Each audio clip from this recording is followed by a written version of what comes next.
Hello student. तो हम लोगों ने पिछले क्लास में देखा था locate root 2 and root 3 on a number line. इस क्लास में हम लोग देखेंगे कि कैसे लोकेट करते हैं रूट 5 को, या इसी तरीके से रूट 17 को, रूट 26 को। तो इस तरीके से हम लोग जब एक बनाना सीख जाएंगे तो आगे भी हम लोग आसानी से बना सकते हैं। तो यहाँ पे हम लोग देखते हैं रूट 5 के लिए कैसे हम लोग उसको लोकेट कर सकते हैं नंबर लाइन पे।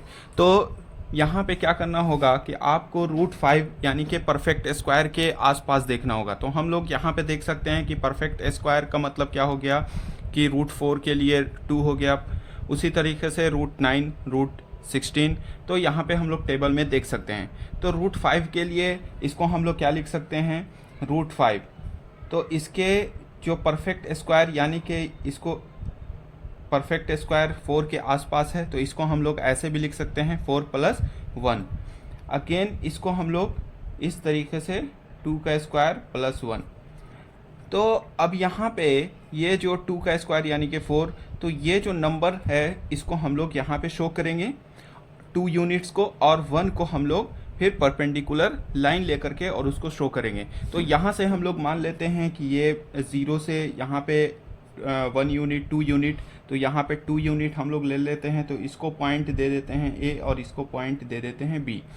अब यहाँ से ए 2 यूनिट हो गया। अब यहाँ से क्या करेंगे, एक परपेंडिकुलर लाइन हम लोग खींचेंगे। तो परपेंडिकुलर लाइन खींचने के लिए इस तरीके से हम लोग प्रोटेक्टर का इस्तेमाल कर सकते हैं। ठीक है, अब ये परपेंडिकुलर लाइन हो गया। अब यहाँ पे हम लोग क्या करेंगे, इस तरह से कंपास का हेल्प ले करके 1 यूनिट मेज़र करके और इसके ऊपर कट कर लेंगे। तो यहाँ से 1 यूनिट मेज़र कर लेते हैं, 1 यूनिट, और इसको यहाँ पे हम लोग कट कर लेते हैं। क्योंकि यहाँ पे 2 यूनिट है ए से बी और यहाँ से 1 यूनिट। अब इसको हम लोग, तो अब क्या करेंगे, ए से इस पॉइंट को मिला देंगे। ठीक है, अब यहाँ पे चूंकि ये राइट एंगल ट्रायंगल बन गया, ये यहाँ पे हम लोग 2 यूनिट लिए थे और यहाँ पे ये 1 यूनिट के बराबर यहाँ पे कट किया था। ठीक है, अब यहाँ पे अप्लाई करेंगे पाइथागोरस थ्योरम। तो हम लोग जानते हैं, इसका नाम दे देते हैं सी। हम लोग जानते हैं पाइथागोरस थ्योरम हाइपोटेनस का square is equal to perpendicular का स्क्वायर प्लस बेस का स्क्वायर होता है। ठीक है, तो यहाँ पे परपेंडिकुलर हो गया 1 का स्क्वायर प्लस, और ए से बी का डिस्टेंस हो गया 2 यूनिट्स, तो 2 का स्क्वायर हो गया। यहाँ पे इसका बेस हो गया 2। ठीक है, तो 1 + 2 × 2 = 4 यानी कि 5। तो हाइपोटेनस का स्क्वायर इज इक्वल टू 5, तो हाइपोटेनस हो गया रूट 5।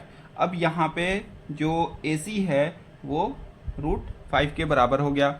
अब यहाँ पे क्या करेंगे, ए से सी को मेजर करेंगे, ए से सी को मेजर करेंगे और इसको यहाँ पे ड्रॉप कर देंगे नीचे नंबर लाइन में, और यहाँ पे इसका कोई भी नाम दे देते हैं। तो यहाँ पे ये मान लिया कि इसका नाम दे दिया एल। तो ये जो एल हुआ, तो ए से एल का जो डिस्टेंस हो रहा है वो होगा रूट 5 के बराबर हो जाएगा। ठीक है, तो इसी तरीके से हम आगे देखते हैं रूट 17 का, रूट 26 का, जो परफेक्ट स्क्वायर के आसपास है। ओके, तो रूट 17 यहाँ पे देख सकते हैं कि रूट 17 क्या है, ये परफेक्ट स्क्वायर किसके आसपास है, तो 16 के परफेक्ट स्क्वायर के पास है। यानी कि इस तरीके से रूट 17 को भी हम लोग लिख सकते हैं 16 + 1। अब यहाँ पे ये क्या हो जाएगा, 4 का स्क्वायर + 1। तो इस वाले नंबर को हम लोग को यहाँ पे नंबर लाइन में शो करना है। तो यहाँ से अगर हम लोग देखते हैं तो यहाँ से 4 यूनिट तक हम लोग लेंगे यहाँ पे, और यहाँ पे फिर हम लोग परपेंडिकुलर खींच करके और इसको हम लोग दिखा सकते हैं। यहाँ से ले लेते हैं, इसका भी नाम दे देते हैं ए और बी। अब यहाँ से 4 पॉइंट से क्या करेंगे, अगेन वही परपेंडिकुलर लाइन एक हम लोग खींचेंगे, 4 से परपेंडिकुलर लाइन खींच करके, और उसके बाद फिर हम लोग यहाँ से सेकंड वाले जो नंबर है यानी कि 1, उसको हम लोग यहाँ पे कट करेंगे 1 यूनिट। ठीक है, तो ये 4 यूनिट हो गया इसका बेस, और ये हो जाएगा 1 यूनिट, यहाँ से हम लोग कट कर लेंगे।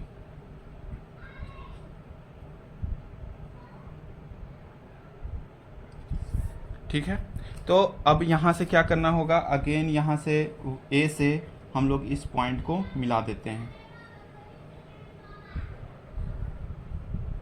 इस पॉइंट को मिला देते हैं, इसका नाम दे देते हैं सी। अगेन फिर हम लोग पाइथागोरस थ्योरम अप्लाई करेंगे, ये भी 1 यूनिट के बराबर हो गया, और यहाँ से ये 4 यूनिट के बराबर हो गया। तो हम लोग जानते हैं कि हाइपोटेनस का स्क्वायर, परपेंडिकुलर का स्क्वायर प्लस बेस का स्क्वायर, तो यहाँ पे क्या हो जाएगा 1 का स्क्वायर प्लस 4 का स्क्वायर। ठीक है, तो हाइपोटेनस स्क्वायर हो जाएगा यहाँ पे 17, तो हाइपोटेनस यहाँ पे √17, यानी कि ये √17 है। अब इसको हम लोग अगेन मीज़र कर लेंगे कंपास की हेल्प से, और इस मीज़र करके इसको हम लोग लाइन पे ड्रॉप कर देंगे। ठीक है, तो और इसका नाम देते हैं L, कोई भी नाम दे सकते हैं। मेजरमेंट होगा ये 4 और 5 के बीच में होगा। तो इस तरह से हम लोग √17 का बना करके दिखा दिया। आप लोग को टास्क दे रहे हैं √26 का आप लोग को बना करके दिखाना है, √26। ठीक है, तो होमवर्क ये रहेगा, √26 का आप लोग बना करके देखिएगा कैसे बनेगा। Okay, thank you.